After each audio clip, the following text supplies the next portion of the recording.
Hey there everyone, this is Samuel Johnson and welcome back to the Phantom Perspectives. And before I start talking about the episode today, I want to talk about something else. Specifically, I want to talk about this.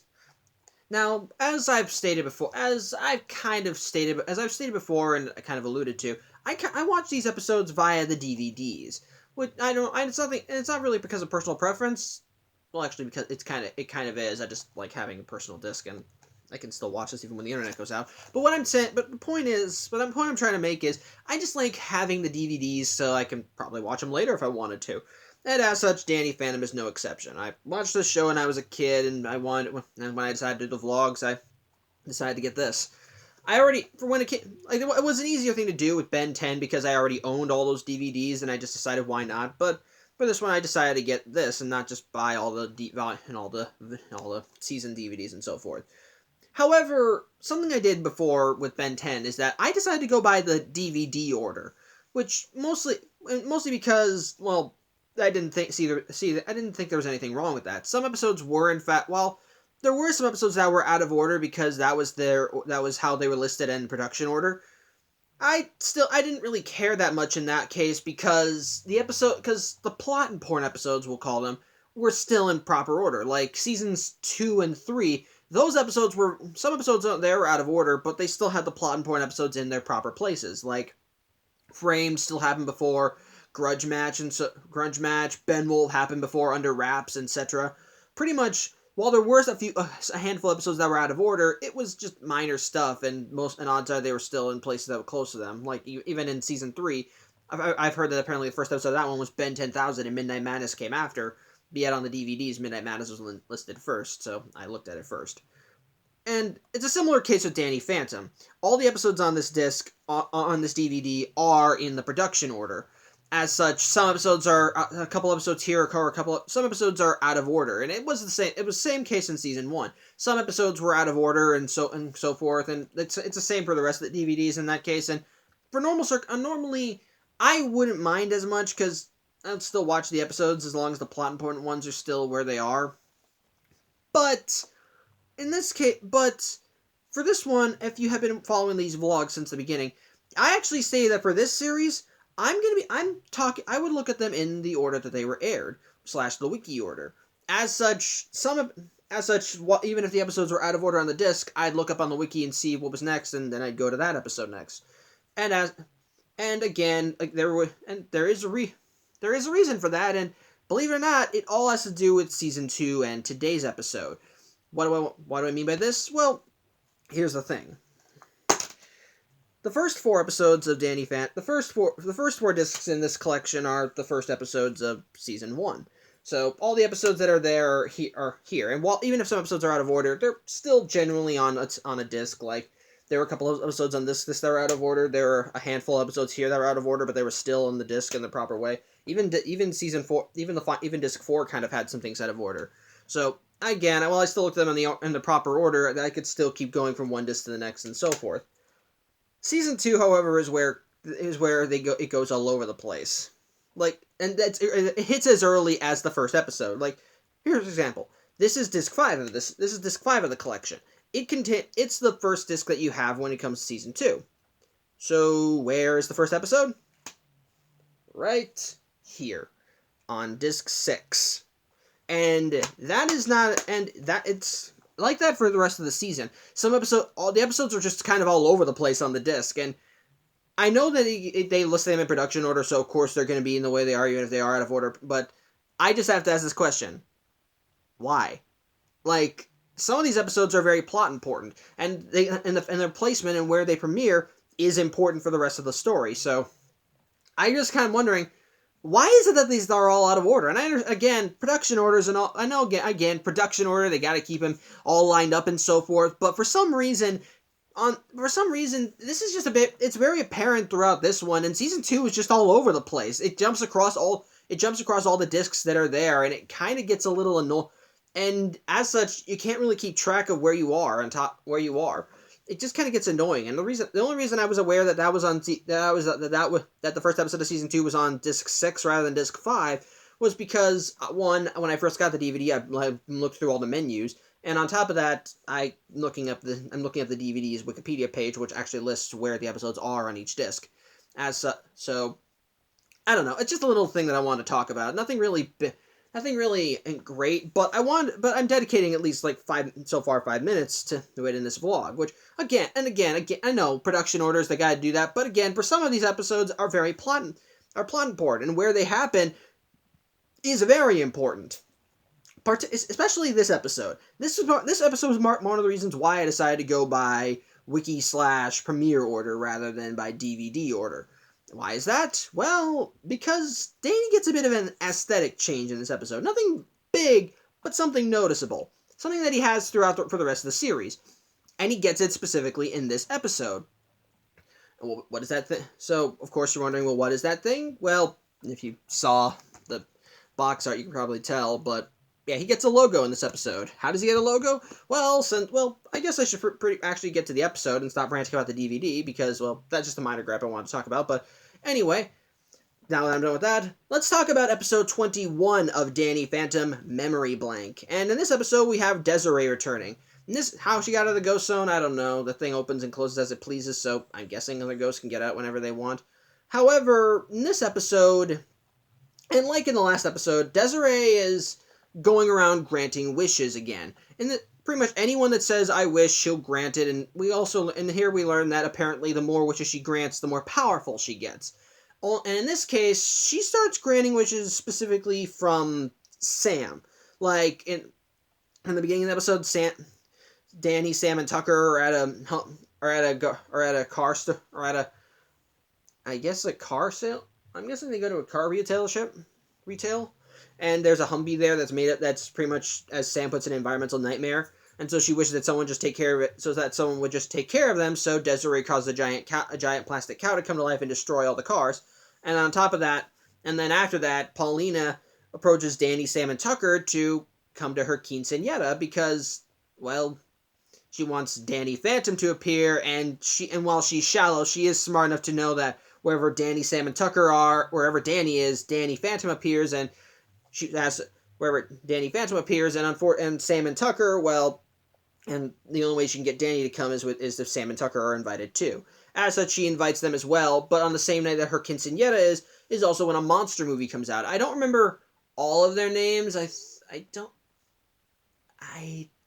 remember. Terminatra, Femalien, and Nightmarica, I think. Pretty much they're just female versions of the Predator, the Terminator, and Freddy Krueger. It's pretty much just a three-way monster battle. Sam wants to go see it on that same Friday, but Danny and Tucker want to go to Paulina's quinceañera, so she relents on that, but she is angry and secretly makes a wish that someone would take, and even kinda sorta, not really, makes a wish that someone would take care of Paulina. Again, not really, because she said, sometimes I want someone to take care of it, but I never wish that, and so, because she technically said wish, Desiree decides to grant it, causing all three of the movie monsters to come to life and attack Paulina. Danny manages to fight off the first one, and with the help of Sam, he takes out the second one, but Danny also, but the first two end up mentioning Sam, so Danny thinks that she's somehow connected, whether she knows it or not. As such, he places the Spectre Deflector on her, which I guess he can hold in his human form, or maybe you have to be wearing it in order to use it, but either way, it's bottom line, to keep her safe, he wants her to wear it, but because they're constantly because of him ditching the Friday night movie thing and even saying you're somehow connected to this to Sam gets, well, mad. They get into an argument, and the argument has Sam says, you know what, Danny, sometimes I wish I never met you. And this is actually what Desiree's been waiting for. Something I forgot to mention, and this is also very important too, as when she grants the wish, she changes a lot more than just having everyone forget Sam. Because this is also the episode where we actually get context on how Danny got his powers. Like, so a complaint that me, Haley, and Tim had in the Mystery Meat episode was that there was no origin episode for Danny Phantom. The most we got was the theme song.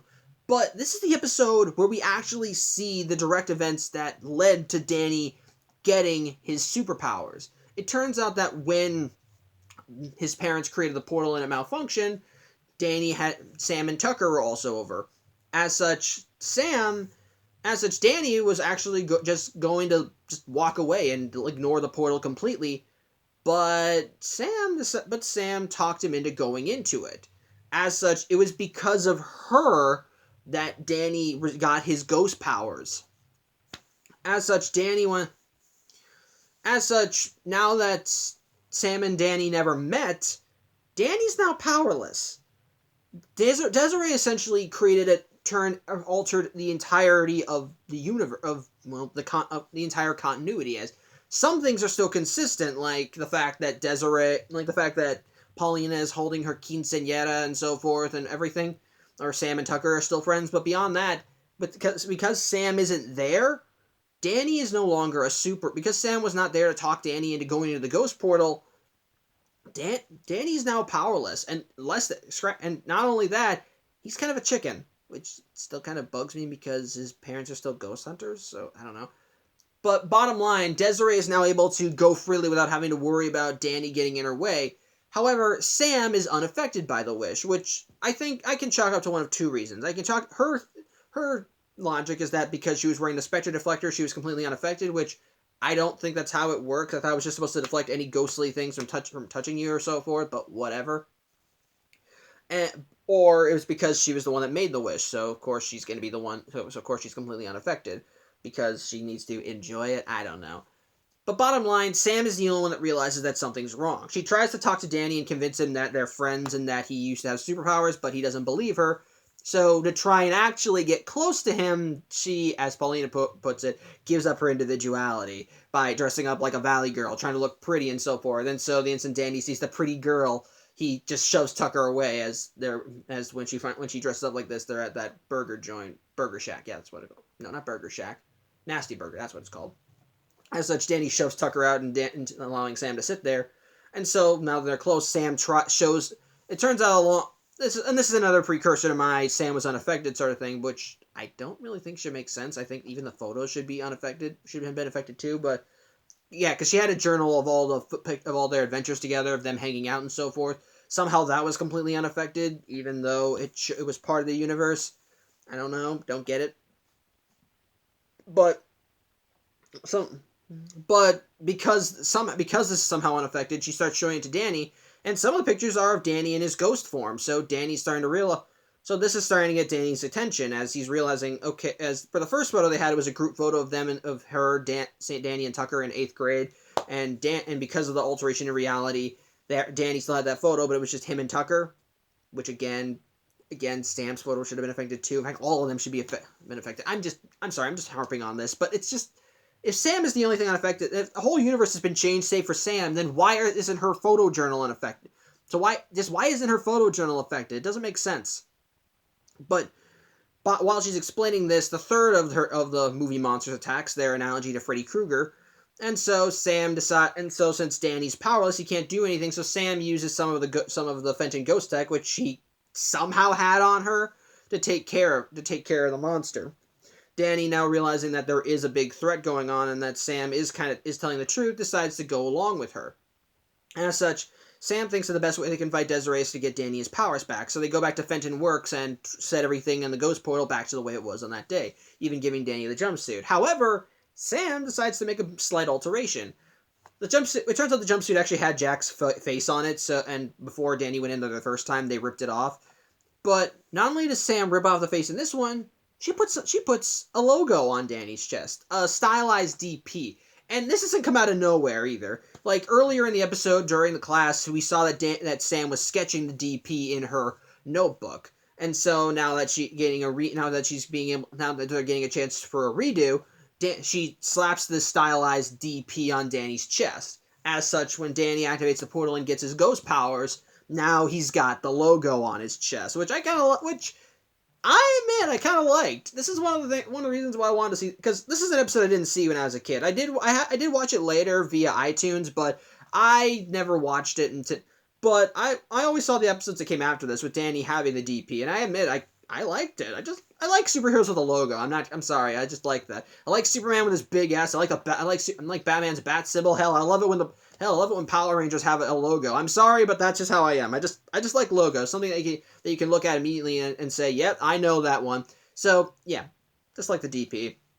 So of course Danny's got his ghost powers back, but unfortunately because he's new to them, he's got the same he's having the same problems that he had all the way back in the beginning of the series. As he can't control when he phases in or out, he's falling through walls, his body's is changing.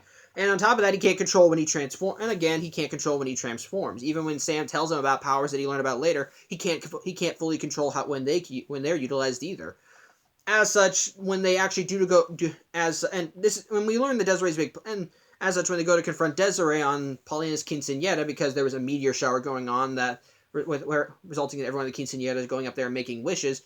Desiree, that was Desiree's big plan. She wanted to wait for the quinceañera, and while everyone was making wishes on the stars, she'd use her powers to make them all come to life. And with each wish she granted, she'd get more powerful. And on top of that, as we established, all of her wishes go wrong. So this is just a bad thing altogether. But either way, with this in mind, they go to confront her on that night. But because Danny's very inexperienced, he doesn't do well. Like, he tries using his ectoblast, or as they call them, ghost blast or whatever, against her, but he instead farts it out. And when Sam throws him the Fenton thermos to try and catch Desiree, he has no idea how to use it, which again is kind of weird since his parents invented it. But again, however, Sam hits upon an idea. Desiree is just granting every single wish she hears. So while she's getting ready to get rid of Danny again, Sam yells out, I wish that me, Tucker, and Danny remembered everything and everything was back to normal, and that's well, okay, I don't think she said that, but and that Danny's costume stay the same because I like it. As such, Desiree, without really thinking, grants the wish, and so pretty much everyone's memories are restored, and because with his memories restored, all of that Danny remembers everything that happened after he got his ghost powers, so he's able to easily suck Desiree right into the Fenton thermos. After that, Sam and Danny kind of reconcile, and rather than going to the quinceañera, they go see the monster movie. So, on the whole, what did I think of this episode? It's fine, nothing amazing, but just still fine. Again, another thing that I like is that this helps still build Danny and Sam's relationship, while they're still in the friend zone here. It's still nice to see that I don't like seeing them argue. I do like seeing how they make up, and there's one scene where after Danny got his powers back, Jack wound up coming down to the lab, and to try and fool him into thinking what was going on, Danny made out with Sam, which, while he says it's a fake out make out, Sam is clearly blushing. She clearly likes this. And even at the end of the episode, when Danny make all this up to her, goes to the movies with her, they're both blushing. It's just adorable. I just like seeing stuff like that. But on top of that, again, one of the big things to come out of this episode was the stylized DP in it. Which again, I just like the logo, and I do like the logo. As going back, because I actually have a reference this time. It's just kind of cute. Originally, when I was a kid, I did not see the P originally. I just saw the D. I just thought, it looks cute, nice. It wasn't until I got older that I realized, oh, that opening at the bottom makes a P in the shirt. I didn't realize that. I call me a dunderhead for that, but again, I do like it. That the way it's stylized makes it look like a DP, which I think is really kind of cool. But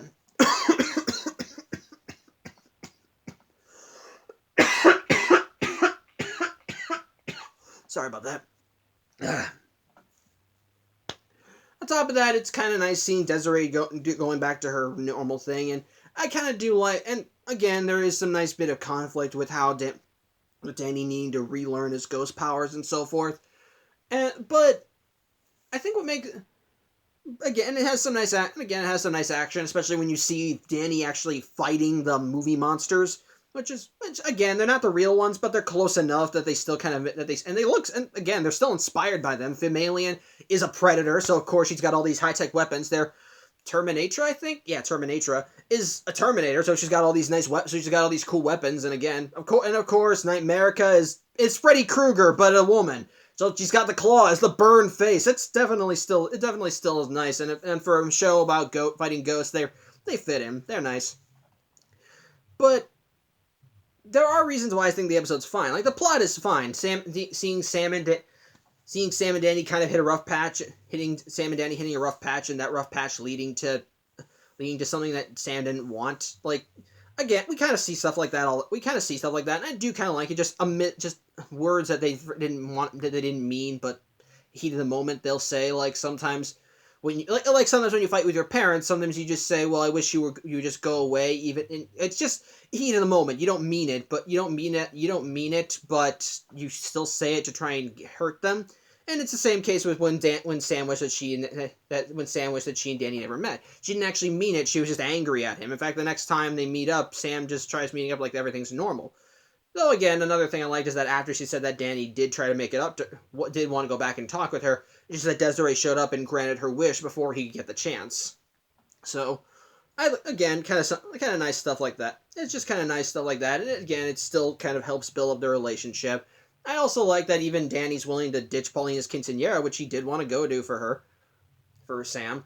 But I think a big problem with this episode, ironically, comes as a consequence of the wish. I already talked about the minor stuff with how Sam still has all this stuff, even though reality itself has been reshaped so that nobody knows who Sam is, and yet everything that's associated with Sam is fine. And again, I would buy that Sam was unaffected because she made the wish, or because of the Spectre Deflector, but again, which I'm still suspect about. But I don't understand why she has all this stuff on her person.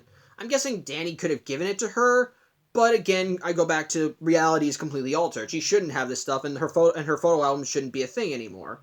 I'm guessing they still had to have it for narrative convenience, but still, it should have not been a thing, period.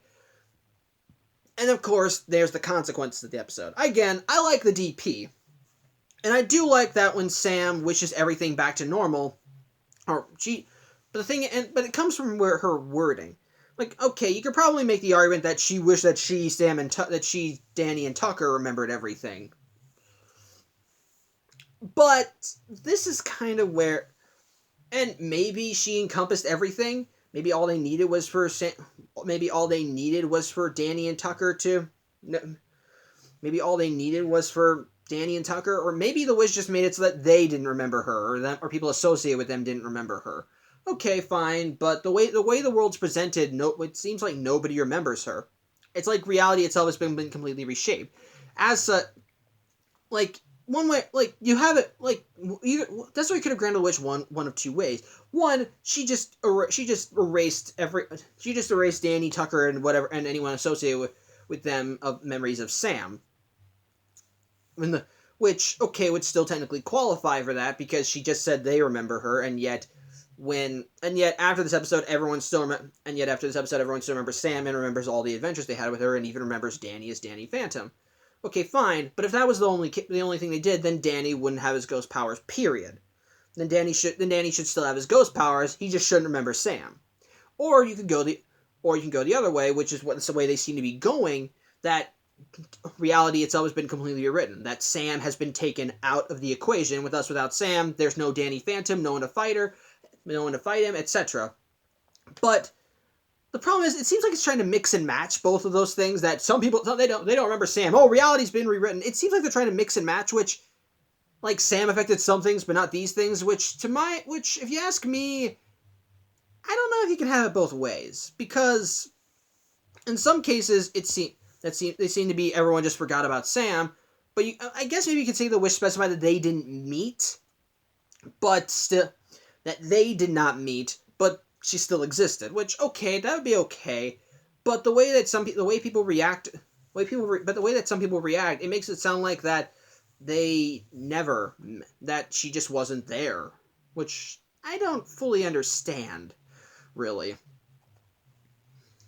Especially when you try to mix it with when you try to mix it. Like, maybe they should, but it just seems confusing. Like, it's like they're trying to do both of them at the same time. That nobody remembers Sam, or reality was altered, or just one or the other. Sometimes they say it's one, sometimes they say it's the other. I don't know. Maybe it's just that Desiree made it so that nobody remembered that. Just the only thing that was different was that Danny and Sam never met. So maybe some people remember her, but then by that same token, when Sam restored everything, everyone else remembers them as friends, and also remembers Danny as Danny Phantom. Which would support the idea of nobody just remembers Sam, but keep in mind, reality was fundamentally altered here. Because Danny never got his ghost powers, which was a direct consequence of him knowing Sam, because Sam talked him into it. So if Desiree just erased everyone's memories, then why is it that Danny still doesn't have his ghost powers anymore? Or does he still have them and he just doesn't remember, or he just doesn't remember them? I don't really understand that, because one is a direct reference to the other. And that's ultimately one of the fallouts from this. Again, you can make the argument that when she wished that she, Danny, and Tucker remembered everything, that Desiree just encompassed everyone. But that still brings up the argument of other things. And believe it or not, there are other things that happen because of this. Keep in mind that things are still going. That time is still going. She didn't turn back the clock and make it so that they never met. No, she made it so that now everyone's living in a world where Danny and Sam never met. As such, certain things should have happened a certain way. For example, like for some characters, you could say that because the ghost portal wasn't functioning, they couldn't get out. But what about Vlad? He got his ghost powers 20 years prior to the series. As such, his ghost powers are still active, and he still has a grudge against Jack. And he has his own ghost portal that he can utilize. So he could still send ghosts out to go after Jack. And yet because Danny's not around, he should still be able to take over, and yet he doesn't. Now again, like the lunch lady or Skulker or whatever, he could still send them out. But without Danny in the picture, they should have won. But they didn't, because Danny was around originally. But since Danny was taken out of the picture, things should be a lot more worse off. I can buy that Desiree remembers everything, but not this. And it is like things were completely altered. Because again, the only difference, because Sam wasn't there, Danny never got his power, so he could never fight these people. So I still think a lot more things should be going on. And on top of that, there are things that happen as a direct consequence to that. I know you can make the argument that, if we go back to the argument of, the ghost portal wasn't there, so those ghosts couldn't get out, and okay, fair, and again, if we go back to that Vlad didn't release them from his end of the ghost portal, there's still some ghosts there should still be some ghosts going around, or at the very least, ghosts that should not be around, period. Like, for example, Technus. And this is a minor spoiler for later, but the last time we saw Technus, he got out of the ghost zone and wound up inside a video game. They managed to trap him in the video game by putting him in a glitch level where you can go in, but there's only one way in, but no way out. But, and this is a very big but, later on in the series, he manages to come back because they deleted the game from Danny's hard drive. But if we're going by the reality was fundamentally altered type of deal, then Technus should still be in the ghost zone.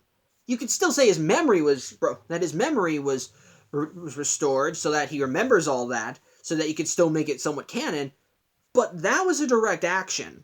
So that should be affected too, and yet later on we learn that it's not. That's ultimately a plot hole of this episode. It's like they're trying to have it both ways, that people don't remember that people just forgot Sam existed, or that reality was fundamentally altered to not have Sam in it. They're trying to do it both ways, but the problem is you can't have it both ways. You can have it be one way or the other, but not both. Because they both clash. If people just forgot about Sam, then certain things should have still occurred.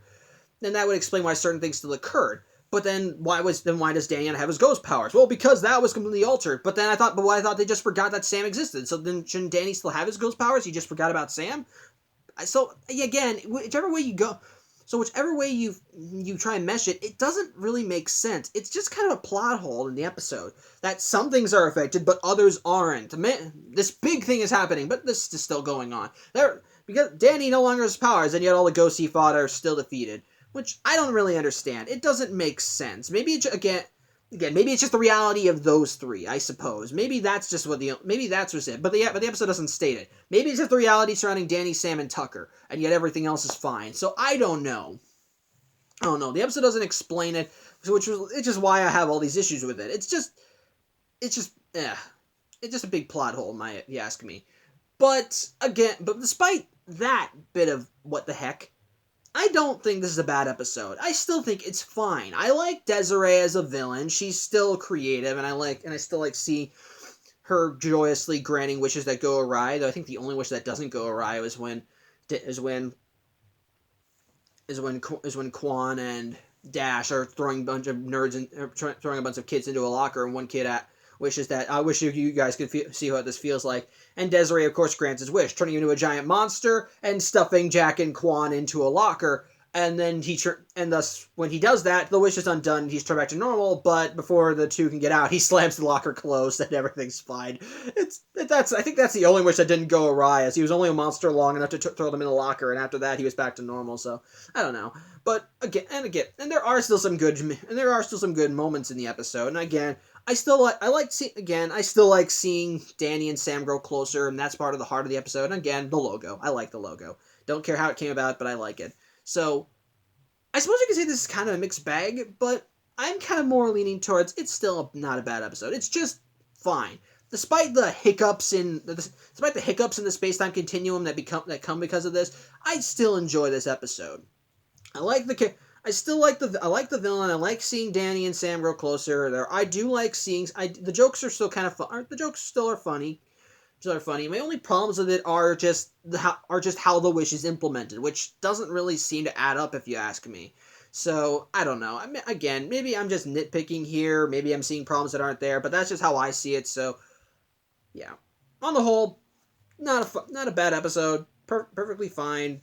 Still wonder though why it's on disc 6 instead of disc 5. So I don't know. So yeah, that's pretty much it. Thank you for watching. I'm Samuel Johnson, and I will see you next week. Take care.